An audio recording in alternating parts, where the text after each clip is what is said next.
Okay, here's the longer video of the Saturn with the bridge, focused around the mouse emulation. So a couple of things to note. The regular controller on the Saturn was a digital controller, and it did have 6 buttons. Most all controllers don't have 6 buttons. 6 buttons are kind of important in the gameplay, at least the C button. So the L and the R are going to take precedence. R, C, L is Z.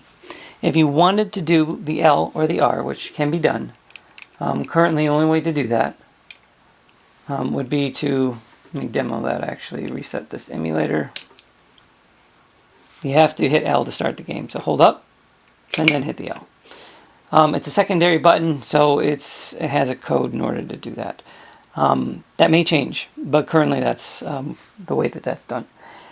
Now we're in a digital mode. This game does not support an analog controller. If you put this thing in analog controller mode, it won't respond. So let's show how that's done. Either there's a button that you can move in and out of analog mode, or you exercise this, the left stick. Once it's in analog controller mode, you notice it's completely useless. This game didn't support the analog controller, and they ignore all inputs. Not the best of options, and I'm not quite sure why they did that. There are not very many games that support analog controller. There's quite a few that support the mouse. Though, with Bliss-Box, we can go ahead and put this thing into a mouse mode. So I'm back in digital here. If I hold the A, the B, and the C, and down, now we're in a mouse mode.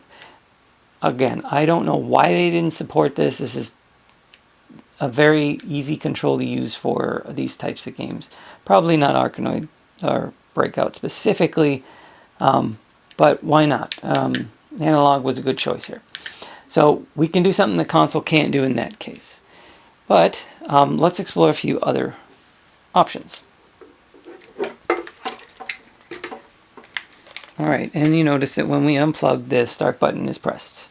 That's intentional because there are some controllers out there that one would want to use that simply don't have anything but a single button.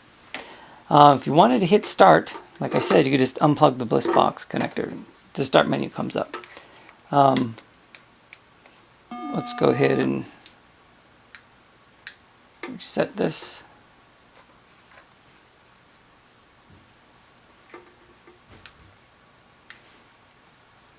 Okay, the menu came up.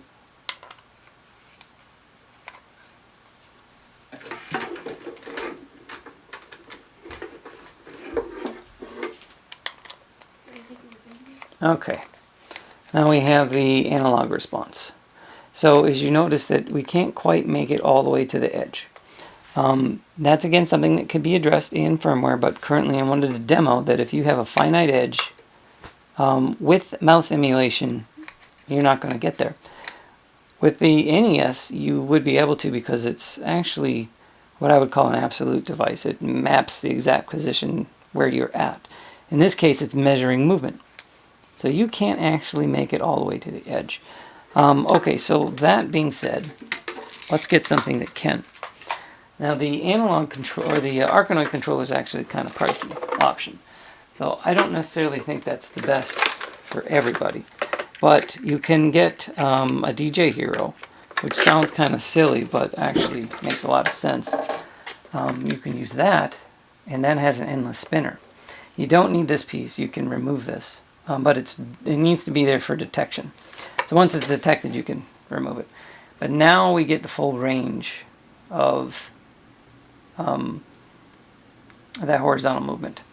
So we can do a few other options too. If DJ Hero doesn't strike your fancy, there's something even more obscure out there that the Wii had to offer. This is, again, a very cheap, inexpensive peripheral. You can pick this thing up for, I got mine for $3. I was even at a local Goodwill.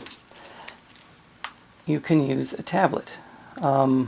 Let's go ahead and load Missile Command, because that will make a much better demo. Oops. Get that menu back up. the wrong button there. This thing doesn't want to. There we go. Well, one more time. The problem with the graphics tablet is it actually measures your movement as you pull it away. There we go. So it works better if you keep it attached. Okay, so for missile command, we get the full range of the screen now. And it has buttons on the pen, which works out pretty well. It's got a big enough screen that you can get around where you need to get around. If you run out of screen, you'll have to replace your cursor, of course. Okay, so that's a graphics tablet. But there's actually one other one out there. It's even better. My personal favorite, and admittingly it's the most expensive option that you're going to find. But if you want to emulate the mouse on a Bliss-Box, why not use a mouse? That's what the Pippin controller is.